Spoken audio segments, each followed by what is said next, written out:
Muy buenas tardes a todos los participantes. Estamos muy contentos de generar esta tercera instancia de diálogo de psicoanálisis y época que hemos organizado acá en la Escuela de Psicología de la Universidad de las Américas, ¿no? Y que espera generar un espacio de reflexión respecto a propósito de números de tiempo que teníamos con 2 minutos, a otros dos cifras que se nos vienen a la mente, que calzan. Los 100 años de Psicología de las Masas y Análisis del Yo de Freud, y los 2 años de un estallido social que nos convulsionó al país, y nos cambió la forma de entender lo que era lo chileno, por lo menos. Hablo por mí, pero creo que represento a gran cantidad de personas que se nos cambió el mundo, ¿no? Y estamos ahora en proceso de cambio de constitución. Y creo que hay otro imaginario. En ese contexto es que tenemos esta actividad de hoy día con la temática de psicoanálisis y escritura, psicoanálisis, escritura y época, y tenemos convocado a 2 psicoanalistas de relevancia, a un chileno y a un invitado extranjero, argentino, hermano de la República Argentina, ¿no? Que es Leonardo Leibson, conocido por una relevante producción en este ámbito, y Víctor Orquera, ecuatoriano, tengo entendido, avecindado allá en Chile por un tiempo, así que hoy día es particularmente internacional, o transnacional la reflexión que vamos a hacer. Va a partir Víctor y continúa Leonardo, eso es lo que acordamos. Así que te cedo la palabra, Víctor. Muchas gracias, Marcelo. Bueno, voy a partir agradeciendo, por supuesto, a Marcelo, Claudio, por la organización de la mesa, por la invitación a todos los temas interesantes que han habido ya las pasadas semanas. Por supuesto, un saludo a mi compañero de mesa, Leonardo. Yo voy a leer un pequeño texto que escribí, ¿sí? Lo he titulado El otro de la literatura, ficción, memoria e identificación. Lo separé en 3 actos, ¿sí? Entonces, sin más preámbulo que voy a empezar a leerlo. Y dice así. Alguien dice, ¿cómo hacer memoria con aquello que no se recuerda? ¿Cómo oír eso que se presenta como imposible de ser escuchado? Y yo anoto como si fueran poemas esperando ser escritos. Así es como Julieta Marchant, poeta chilena, inicia su poemario Reclamar el derecho a decirlo todo. Al leerlo, el título por sí solo me evocaba cierta vecindad con la regla fundamental del psicoanálisis.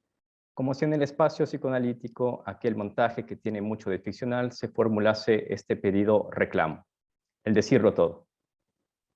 Decir todo lo que se pase por la cabeza, decir todo en voz alta, decir todo a unas sabiendas que ese todo es también un imposible. ¿Puede ser el decirlo todo un derecho reclamable? Las líneas de apertura de Marchant son preguntas de otro. Alguien dice, y a continuación se articulan una interrogante por la memoria, una por el oír y lo imposible de escuchar. Si algo es imposible de escuchar, ¿es porque es imposible de decir? Para que estas preguntas efectivamente se formulen, lo que debe colocarse en la ecuación es el otro, el semejante que interpele, quien movilice el lenguaje, quien encarna aquella dimensión evocativa que lo caracteriza. La respuesta de Marchant es anotar, es hacer poesía, pero dentro de las solapas de su libro no solo se hallan versos, sino también un trenzado con la prosa. El poema no cede a esta última, sino que se le hace un lugar, y así un fragmento narrativo, a veces en formato de recuerdo, se materializa sin desafinar la música del verso. Cito a Marchant. Acopiar cuerpos tapados con piedras.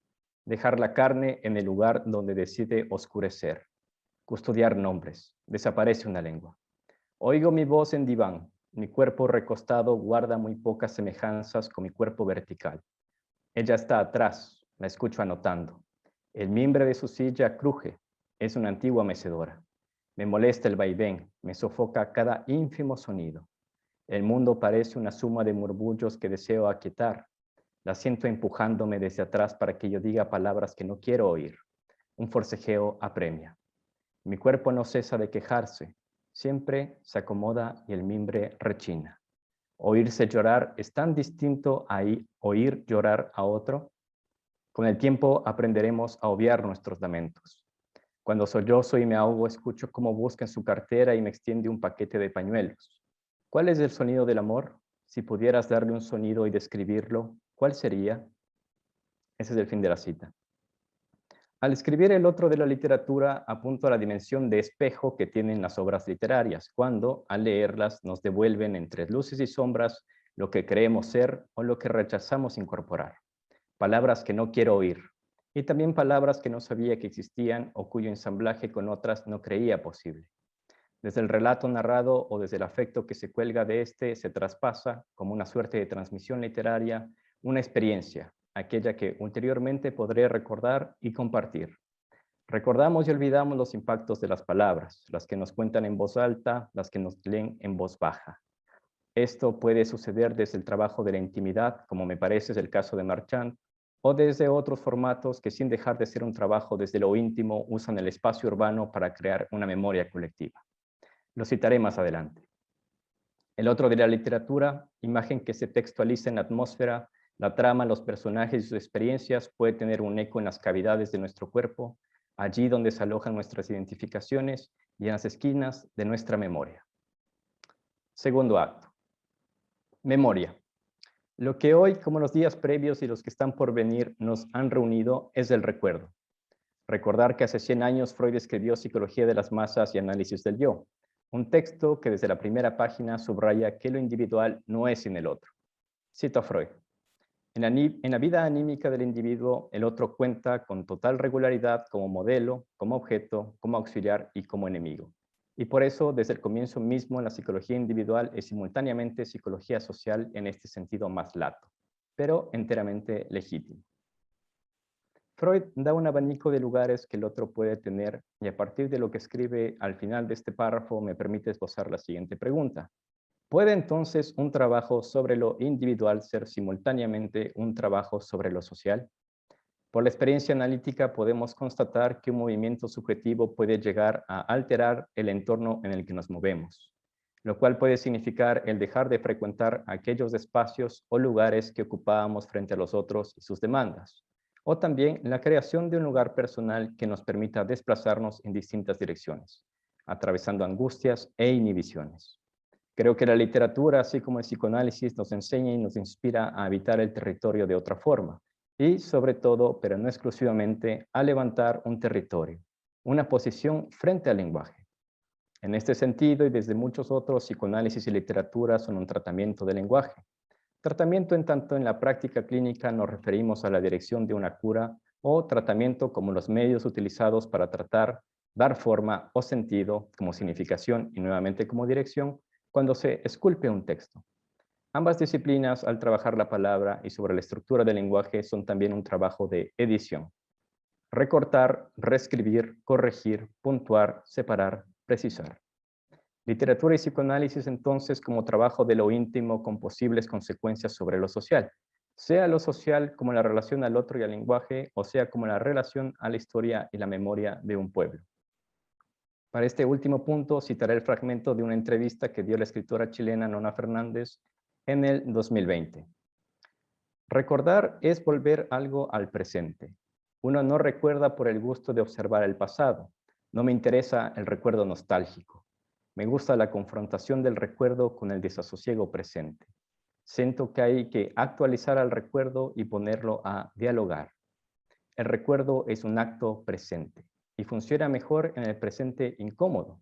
No tiene sentido si no ocurre ahora. ¿Por qué recordamos? En todo ámbito por dos razones. Para entendernos, para comprendernos, para saber quiénes somos en una dimensión más compleja. Y también para planificar el futuro. El pasado es la única carta de ruta que tenemos. Yo estoy hablando contigo y lo que te digo ya es pasado. El presente es muy cortito. Lo único que tenemos es ese gran legado que otros construyeron y nos ayuda a darle un curso a un futuro. No hay nada más importante que observar el pasado. Ahí se termina la cita. Tanto en el pasado como en el presente está el otro y su legado. Lo inconsciente es lo que actualiza constantemente el haber tenido un lugar para el otro y su deseo. El psicoanálisis y la literatura nos invitan a poder observar y narrar ese pasado, volverlo memoria, es decir, convertirlo en recuerdo y olvido para que se escriba el futuro. Decía que lo que hoy nos reúne es el recuerdo, pero cuando se trata del 18 de octubre de 2019 en Chile, parte de esa memoria todavía está en construcción.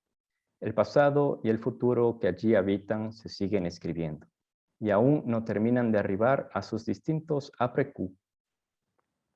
El presente nos exige constantemente observar al pasado, el pasado personal que también puede ser el colectivo, y es en ese ejercicio donde la literatura se presenta como un faro que puede iluminar aun cuando aquello que su luz revele pueda resultar doloroso.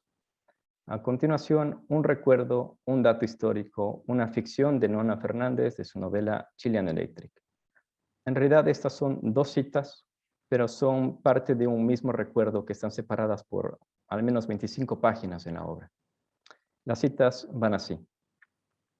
Recuerdo la imagen de un niño que vi tirado en el suelo de la Plaza de Armas de Santiago el año 1984.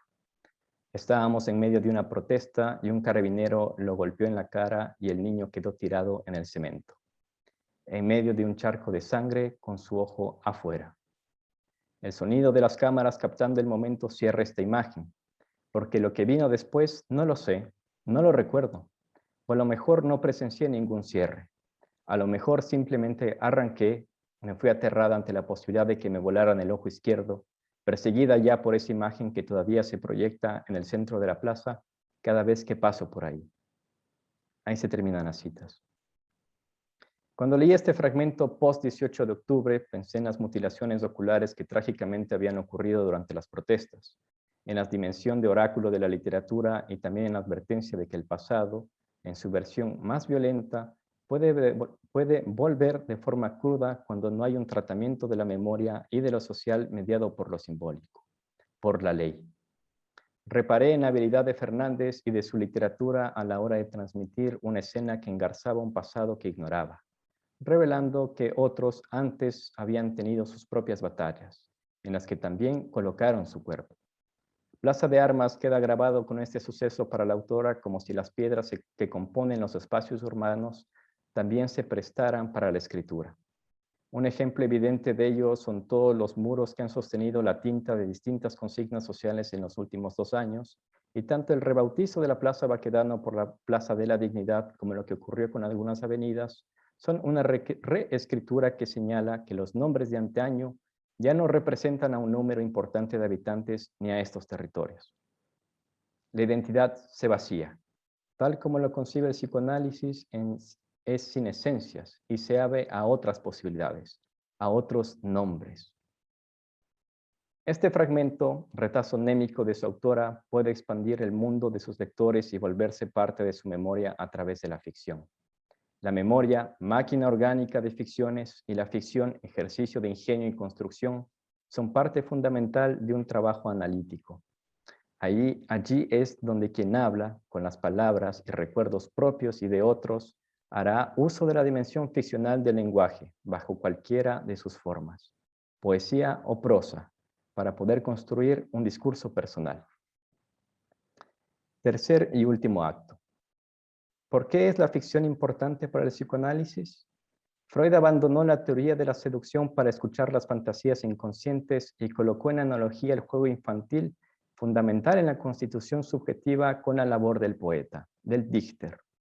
Nuestras ficciones, las de los otros, nos acompañan desde que existimos. ¿Por qué es la ficción importante para el psicoanálisis? Porque, siguiendo a Lacan, esta es la estructura de la verdad. Para finalizar, una confesión, 4 preguntas, el fragmento de un poema y una inspiración. La confesión. He citado a ambas autoras porque sus obras tienen un tratamiento de lenguaje revitalizante, porque sus ficciones me devuelven algo como lector, porque me permiten asistir a eventos históricos y personales recortados por sus recuerdos y olvidos, fotografiados e impresos con cada uno de sus estilos, Sus ficciones, como la teoría de Freud y Lacan, impulsan a trabajar. Las 4 preguntas. ¿Cuántos formatos caben en el lenguaje? ¿A quién pertenece una obra cuando se pone en circulación, cuando se la lee? ¿De quién es un recuerdo cuando se lo escucha y se lo relata? ¿Puede ser el reclamar el derecho a decirlo todo también un reclamo por el derecho al recuerdo y al olvido? El fragmento de un poema. Este poema también, todo el poema que estoy citando aquí es el libro en su totalidad de Julieta Marchant. Entonces estoy tomando el fragmento de este gran poema que es. Dice así: tu tono ronco leyéndome un poema una mañana. ¿Cómo vibran las paredes cuando escucho música al levantarme? Esa imposibilidad de hacer cualquier cosa en silencio. Articular una palabra que nunca antes pronunciamos. Una inspiración, el psicoanálisis y la literatura para articular las palabras que nunca antes pronunciamos. Ese es mi texto.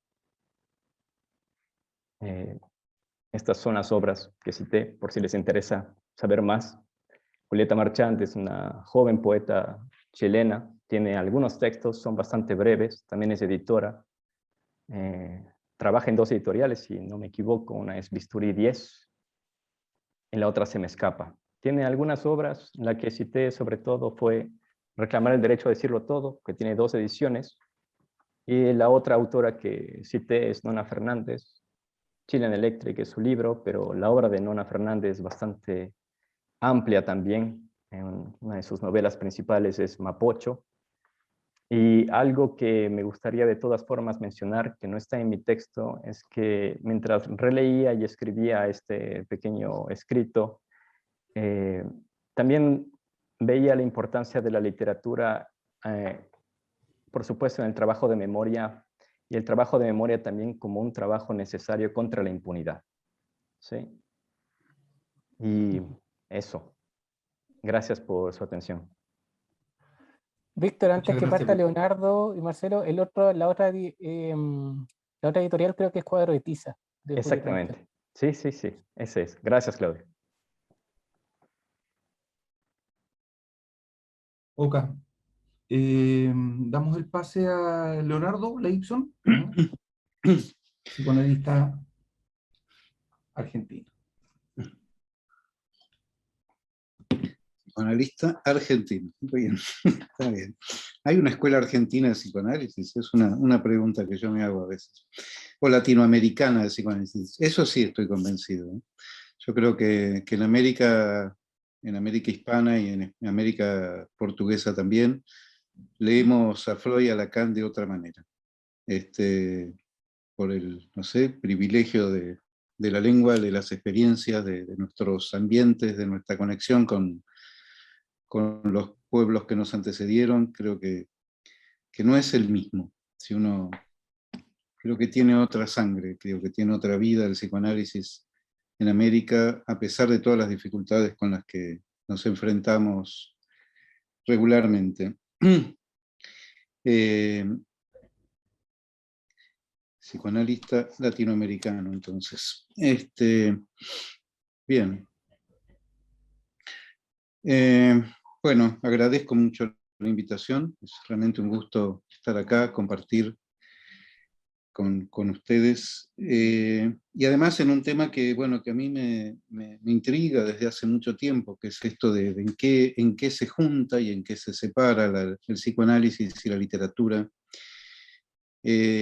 porque, bueno, podría empezar por esta cita muy citada de Freud, indicando que el poeta nos lleva a la delantera, que es algo que Freud plantea en el texto sobre la gradiva de Jensen, y donde dice eso, ¿no? Y que Lacan le da una vuelta de tuerca cuando Lacan escribe su homenaje a Marguerite Duras, diciendo que no tenemos por qué ir a querer interpretar o analizar o no sé, hacer qué clase de hermenéutica acerca de los textos y de los poetas, sino dejarnos enseñar por los poetas. ¿Por qué eso? Porque el poeta nos lleva a la delantera. Yo agrego, que nos lleve la delantera no quiere decir necesariamente que vaya al mismo lugar que vayamos nosotros, los analistas. Que nos abra un camino, que nos muestre un horizonte, no quiere decir que las prácticas sean estrictamente superponibles o equivalentes, pero no es tan sencillo ver dónde se separan estas dos prácticas. Porque, como bien decía el colega Víctor, hay un tratamiento de la lengua. Es un tratamiento de la lengua que en muchos lugares se acerca. Después voy a ver si desarrollo un poquito más esto. O sea que hay, entre literatura y psicoanálisis hay dos cuestiones. Por un lado, lo que el poeta o la obra del poeta nos enseña, ¿no? Y ahí tenemos estos ejemplos, la gradiva de Jensen para Freud, el Olbestein, el arrebato del Olbestein para Lacan, donde ambos encuentran ahí algo que ellos enseñan, pero dicho de manera tal que les permite avanzar. Pero también esto, ¿no? Lo que nuestra práctica tiene de cercanía con la del poeta y sus diferencias. ¿Por qué la cercanía? Bien, por un lado, lo que recién marcaba muy bien Víctor Orquera, hay una semejanza llamativa entre ese derecho a decirlo todo, me gusta mucho ese título, y la regla fundamental, ¿no? Con un matiz, que la regla fundamental en realidad más que un derecho es eso, es una regla de juego, no deja de ser cierta, no deja de tener cierto grado de imposición, ¿no? Es lo que quien quiere analizarse debe cumplir, a lo cual debe, sí, someterse en el buen sentido de la palabra y también en todos los sentidos de la palabra. Y eso además quiere decir que hay un otro. Por otro lado,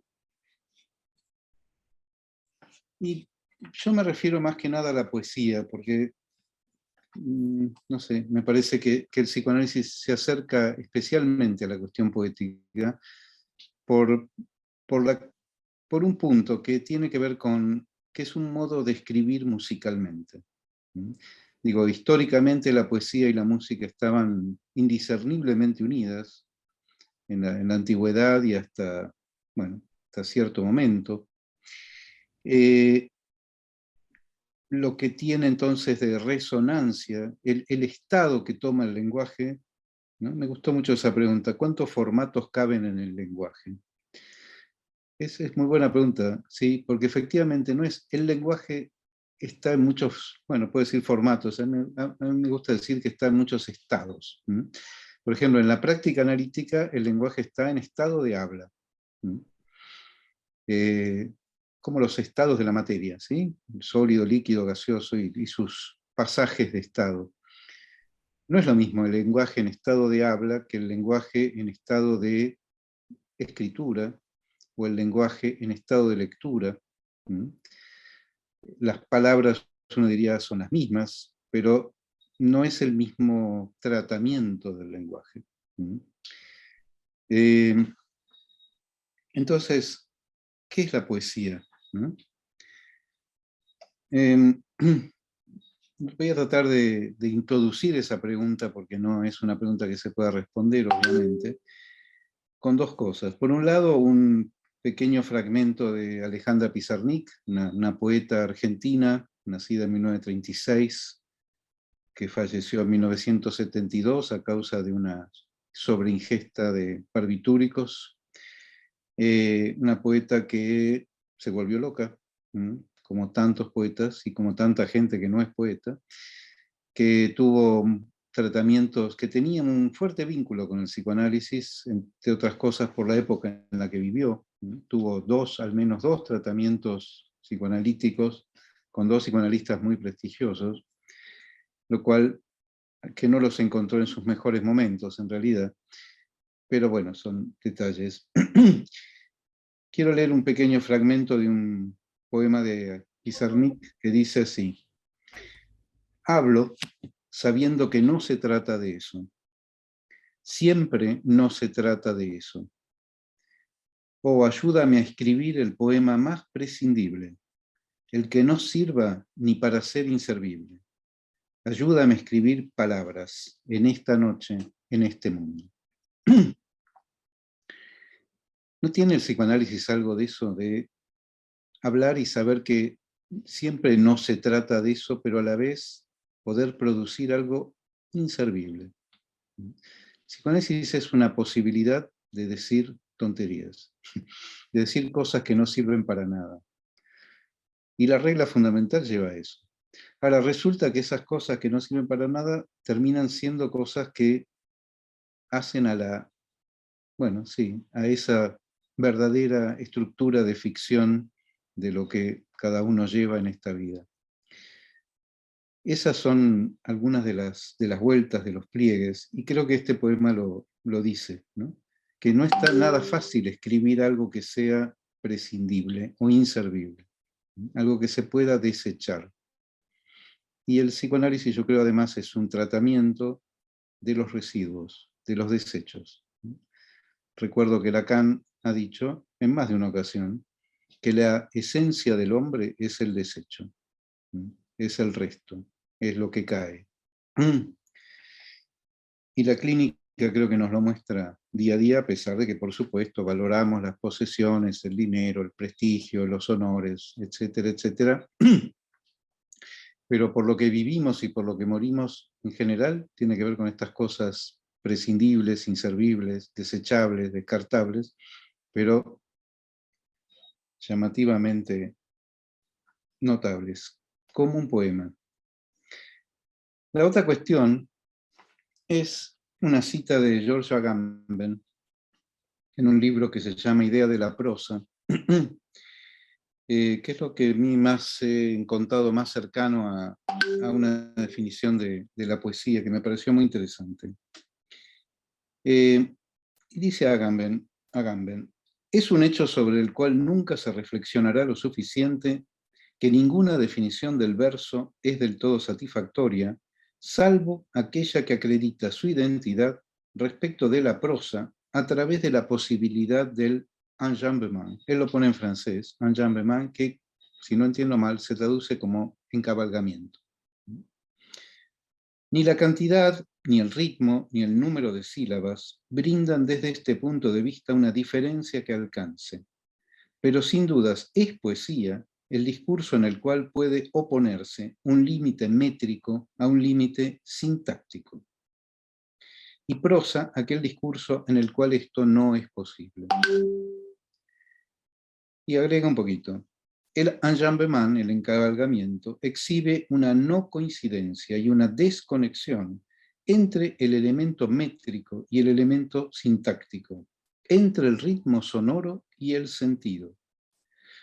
Como si, contrariamente a un difundido prejuicio que considera la poesía el lugar de una lograda y perfecta adhesión entre sonido y sentido, como si aquella, la poesía, viviera, por el contrario, únicamente de la íntima discordancia entre estos dos elementos, el sonido y el sentido. El verso, en el acto mismo en el cual, rompiendo un nexo sintáctico, afirma su propia identidad, es, no obstante, irresistiblemente atraído a enarcarse sobre el verso sucesivo para asir eso que ha arrojado fuera de sí.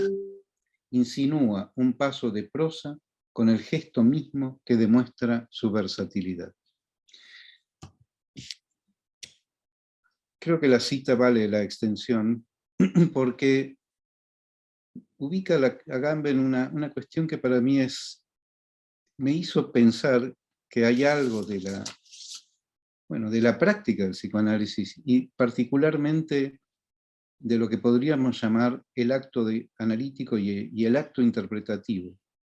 La interpretación en tanto acto, en tanto corte, en tanto algo que desconecta, que en el fondo, o Nathan en el fondo, lo que vale de nuestra práctica es justamente eso que pone en desconexión y ahí revela la discordancia entre, bueno, en este caso entre la métrica y el sentido, pero también entre lo que decimos, lo que creemos decir, lo que creíamos que habíamos dicho, y lo que nos pasa. ¿Sí? Eso que no tenemos palabras para decir, pero que está ahí también, echado en el diván, con forma de cuerpo.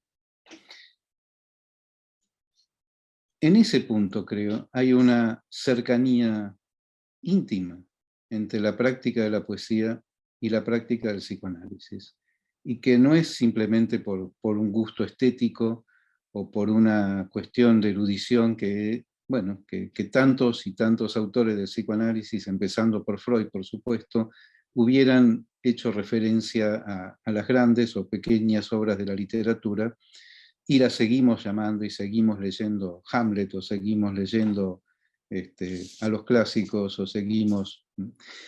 y que Freud se inspirara en una ida al teatro a ver Edipo Rey para plantear algo que, bueno, resultó ser fundamental en la teoría psicoanalítica.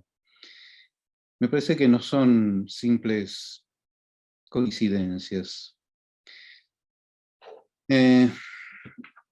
Y que además, eso admite una cuestión que a mí me resulta muy interesante, que para mí es en este momento más una pregunta, pero es si el psicoanálisis no es en el fondo, en definitiva, digamos, una práctica de escritura. A partir de ese estado de habla de la palabra, si no es una cierta secuencia, aunque la secuencia no sea lineal, no sea 1, 2, 3, pero una secuencia o una puesta en juego de tres operaciones de la lengua, que son, o tres estados de la lengua, que son justamente el habla, la lectura y la escritura. Teniendo en cuenta que a mí me gusta mucho, creo que, no me acuerdo si bien si fue Blanchot, que planteaba que escribir es leer. Perdón, que leer es escribir. Bueno, no es reversible, pero tiene que ver. Que leer es escribir. Que cuando uno realmente lee, hace una marca. Así como cuando leemos en un libro y marcamos, subrayamos, hacemos una nota al costado, o tomamos una nota, bueno, que la lectura lleva a la escritura. Y creo que nuestra práctica cotidiana, cuando hay un hallazgo, cuando hay un subrayado, cuando hay un efecto, bueno, de decir también, porque hay una cuarta estado de la lengua que es el estado del decir, pero no me voy a meter con eso hoy. Algo se marca ¿dónde? En el cuerpo. Yo estoy convencido de que el psicoanálisis, efectivamente el cuerpo ahí queda echado en el diván, pero el cuerpo es un elemento que hace a la práctica del psicoanálisis, y el cuerpo, entre otras cosas, y quizá en su dimensión más interesante, es una superficie de escritura. Así lo trabaja Lacan. El cuerpo es esa superficie en la cual se marca el gesto del otro, pero donde también se van marcando, generalmente de modo no visible, porque las marcas más interesantes son las que no se ven, pero eso no quiere decir que no estén ahí, que eso es lo que va haciendo cuerpo además, y es lo que va alterando, moviendo al cuerpo, y es lo que hace que, si alguien ha pasado por un análisis, eso deja necesariamente, diría, efectos en el cuerpo. En ese punto, podríamos decir, entonces, ¿la escritura cura?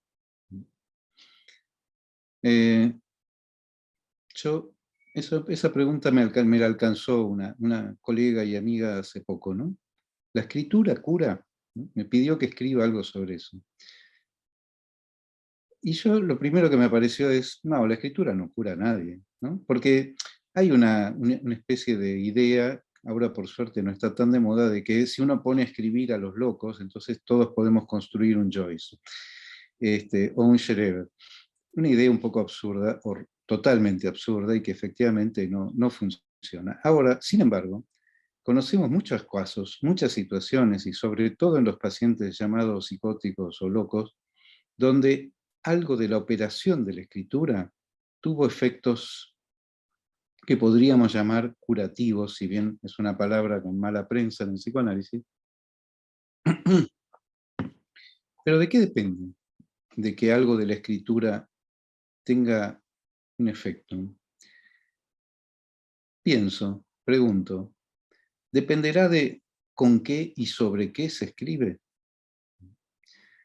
Porque escribir no es solo, y eso creo que Lacan fue desarrollando cada vez más, la noción de escritura, la noción de letra. Escribir no es solo agarrar una pluma y poner tinta sobre un papel blanco. Escribir es algo que va mucho más allá de eso. Escribir tiene que ver con inscribir, con marcar, con trazar, con delinear, con borrar.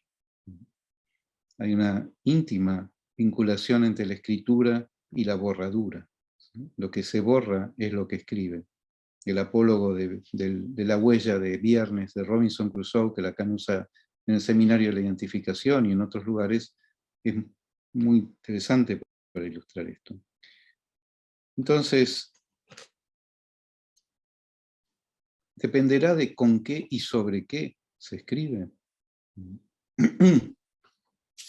Unos minutos más. Quisiera terminar entonces leyendo algo que escribí justamente en un libro que con dos colegas hicimos acerca de Alejandra Pizarnik. Un psicoanalista no es un poeta. El psicoanálisis no es la poesía. Un poeta no se ubica en el lugar del analista. Pero ¿cómo definir las diferencias?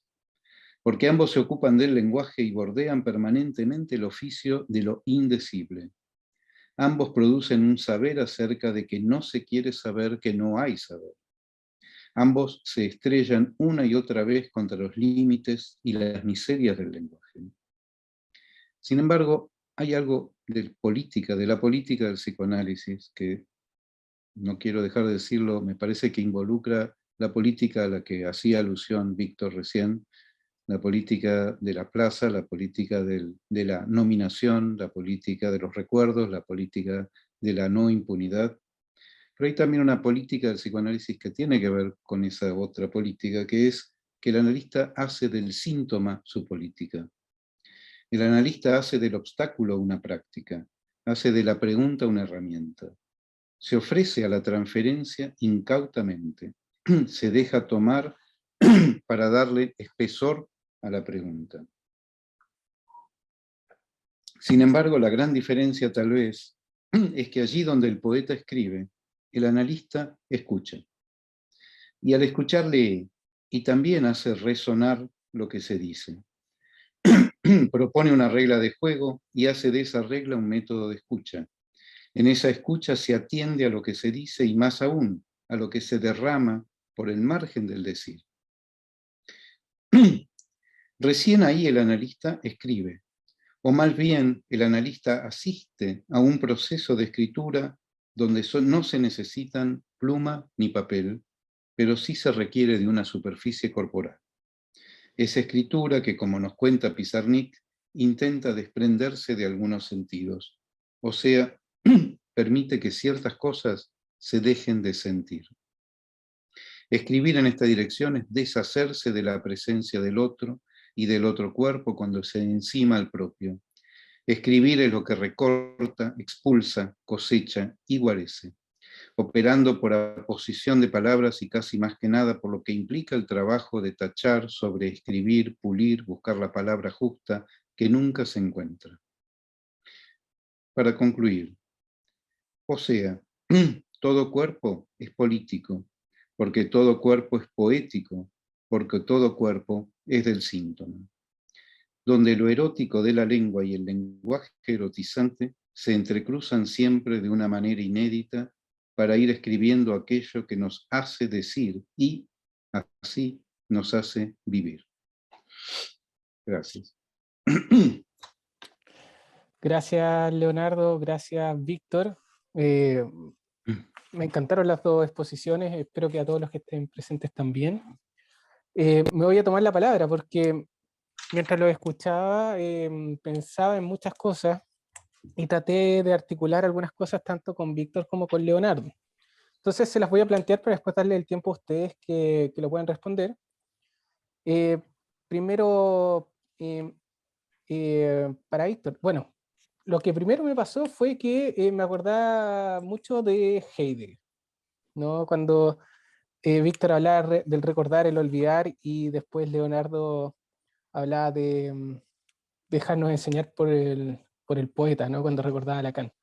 Como que me decía, ya, hay un atravesamiento ahí que no tienen por qué ser heideggeriano, evidentemente, pero se me vino la imagen de Heidegger. Sin embargo, más allá de eso, le quería preguntar a Víctor, la pregunta que te quería hacer, Víctor, era ¿cuál es el sonido del amor? Que me pareció una tremenda pregunta. Pero creo que podría ser bastante larga la respuesta, así que me llamó la atención cuando tú hablas de habitar el territorio de otra forma, ¿no? Cómo la literatura genera un espacio nuevo, ¿no? Un territorio nuevo. Está súper de moda en términos como políticos, partidistas, hablar del territorio, etcétera, pero acá nos muestras otra forma de hablar del territorio y con la palabra el habitar, que también es bien arquitectónica, ¿no? Como una arquitectura poética.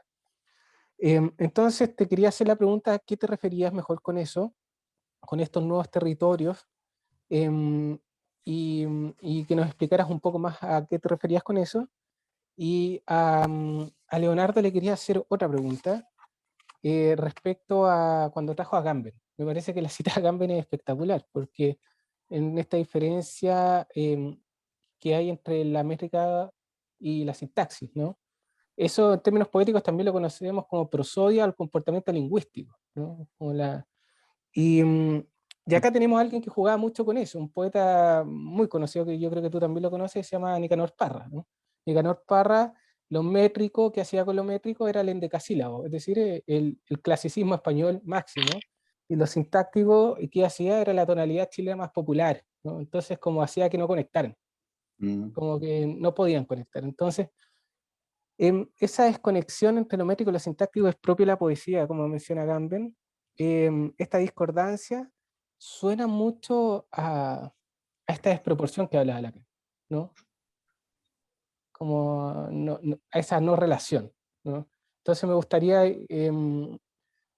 preguntarte si nos podías como también desarrollar un poco eso, ¿no? Como nos quedan 15 minutos, vamos a partir por Leonardo, si le parece, ya que está como con los tiempos justos, y después con Víctor.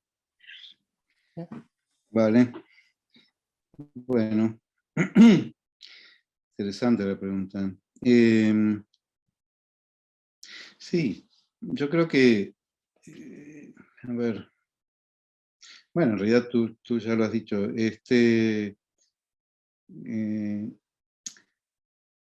hay algo ahí de esa no relación que lo decimos siempre como casi como un latiguillo o como un catecismo, ¿no? Al modo de esto que hay que decir.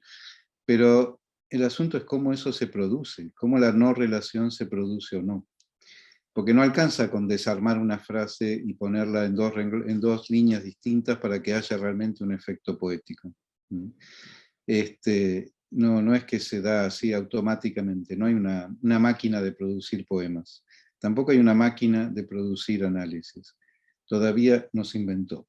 Y dudo que se pueda inventar, aunque, bueno, nunca hay que decir nunca en este mundo tan extraño y tan salvaje. Pero, porque todavía no hay máquinas que puedan leer la enunciación. Me parece que ahí sí, que el psicoanálisis trabaja en un entre. En ese entre porque no es el tema de que no haya relación, sino que hay entre uno y otro. Y qué hay de encuentro y de desencuentro, y cómo eso se va dando cada vez, en cada singularidad, en cada decir, en cada sesión. Y ahí sí, yo creo que el analista no es un artista porque no busca ningún fin estético, pero sí de la estética que fuere, ¿no? Pero sí somos artesanos. Realmente yo creo que hay mucho de esa actividad artesanal en el trabajo del analista o en la posición del analista, porque en definitiva el analista ¿qué hace? Lo que hace es dar una posibilidad de poner en juego el lenguaje en sus quiebres, en sus rupturas, de que eso se pueda producir, porque eso no está de antemano, eso se produce o no se produce. Por algo los poetas tienen que trabajar tanto. ¿Sí? Alejandra Pizarnik, por ejemplo, ella podía estarse una noche entera en vela buscando la palabra para tal verso, esa que tenía que ir ahí, hasta que por ahí la encontraba y recién ahí se pudiera dormir. Nosotros no buscamos la palabra exacta, pero buscamos la manera de producir inexactitudes. Buscamos la manera en que podamos producir sinsentidos sin que sean impuestos o artificiales, ¿no? Porque eso sabemos que no sirve mucho. Entonces, ahí es donde hay, me parece, el misterio y cierta belleza, ¿por qué no?, de nuestra práctica. Y también la dificultad, ¿sí? Porque eso es en función del obstáculo, eso es a partir de lo que no anda, a partir del síntoma, a partir de lo que hace padecer. Y ahí se acabó la estética, y ahí se acabó la belleza, ¿no? Porque al que viene en su sufrimiento no le vamos a hablar de belleza. No cuaja. Pero sí esta cuestión de, bueno, de cómo armar una resonancia, ¿sí? Cómo dar la posibilidad, y bueno, creo que buena parte de nuestra práctica hacia eso, y creo que ahí es donde también hay cierta cuestión de búsqueda común con la búsqueda del poeta. Gracias, Leonardo.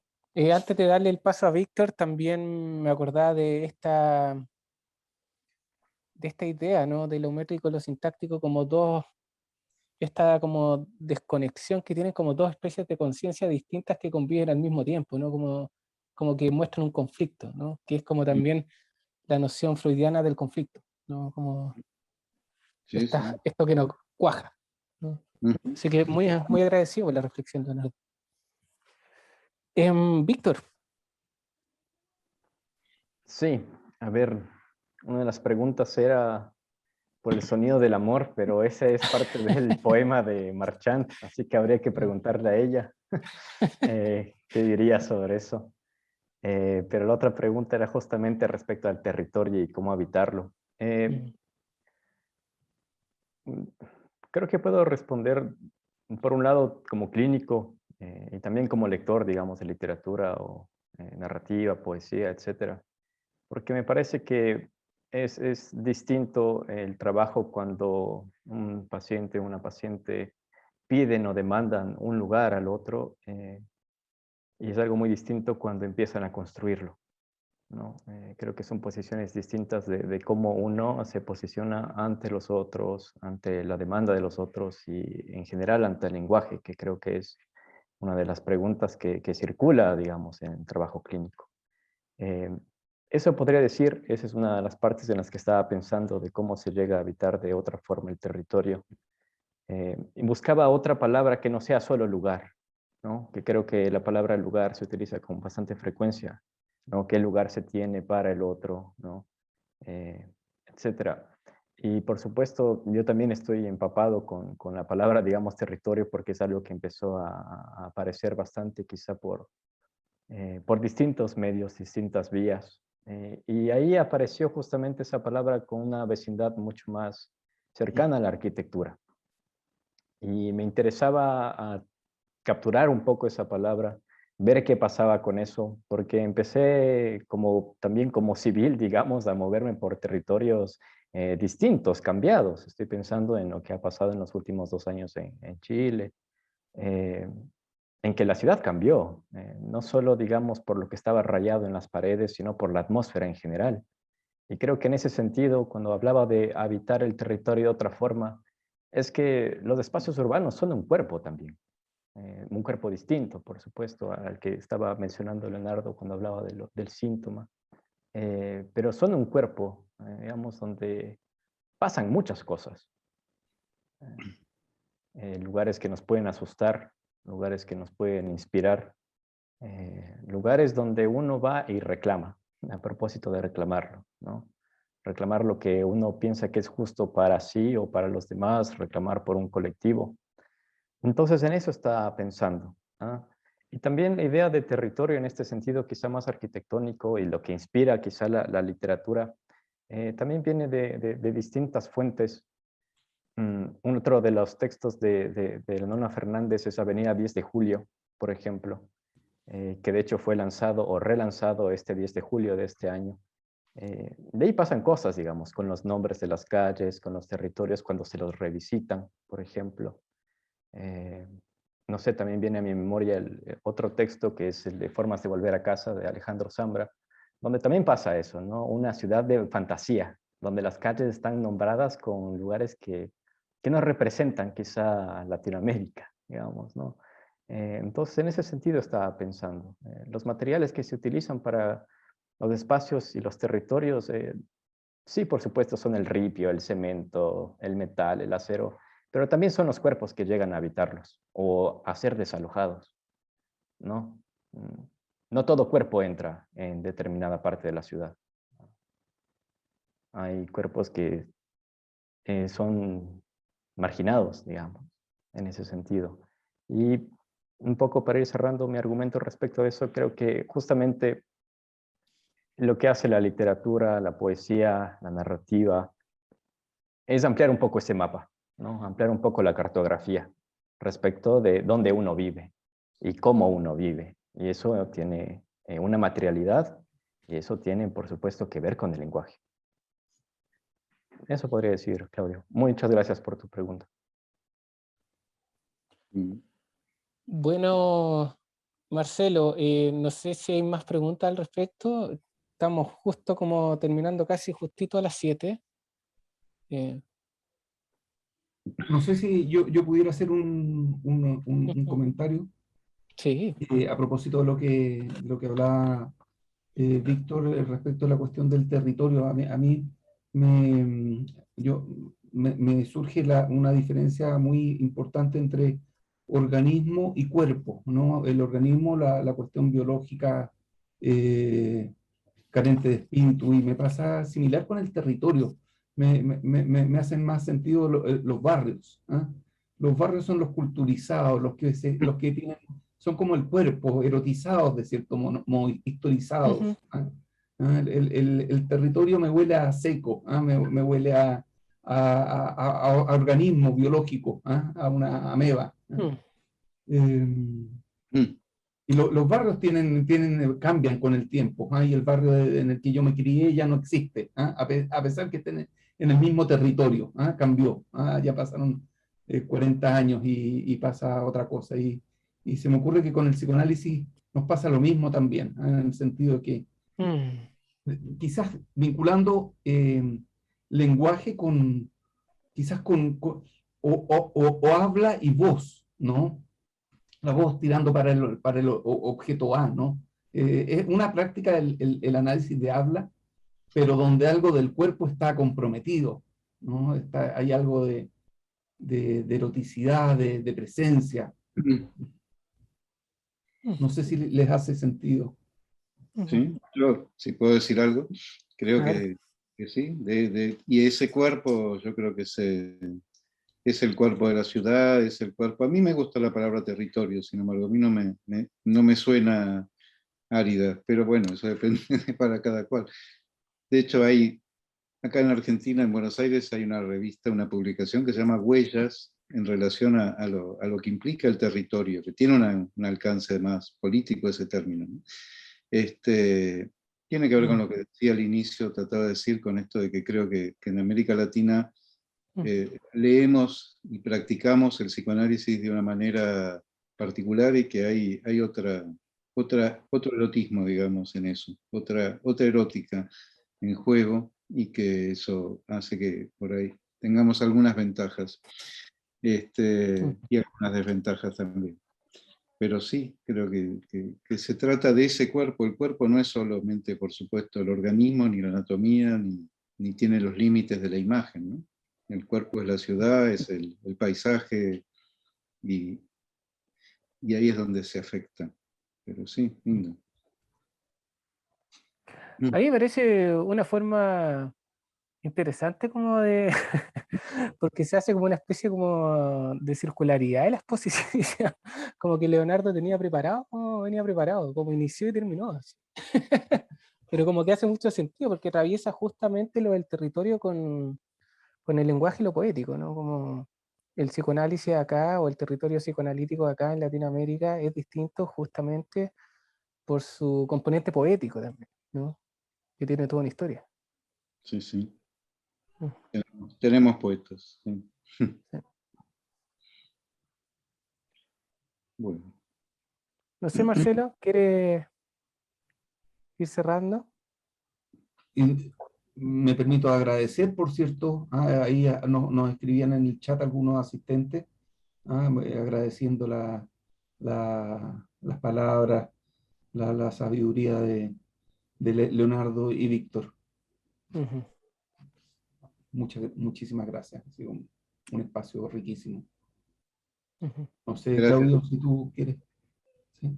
No, nada, antes de darle la palabra a nuestros expositores, bueno, a mí las dos exposiciones me dejaron helados, como voy a tener que darle bastante tiempo para ir agarrando porque aprendí muchísimo. Siento que aprendí mucho y todavía no lo he aprendido todo. Entonces como que está ahí resonando, está murmurando. Y así que les agradezco mucho porque para mí eso es un placer y espero que para los que estuvieron presentes también haya tenido ese placer de poder escucharlos y de ir aprendiendo más con ustedes. Así que agradecido porque estén acá. Les doy la palabra, Víctor, Leonardo. Sí, agradecer también. Muchas gracias por la invitación. Leonardo, un gusto realmente compartir la mesa. Y a los que nos escucharon, gracias por su paciencia y su atención. Y esperemos vernos pronto alrededor del psicoanálisis de la literatura. Lo mismo digo, agradezco. Fue un gusto estar acá, realmente. También me llevo resonando unas cuantas cosas y además estos nombres de dos poetas maravillosas. Excelentes, gracias. ¿Y cuáles son los formatos de la lengua? Esas 4 preguntas del final habría que reiterarlas. Son muy buenas. Muchas gracias. Mando un saludo para todos.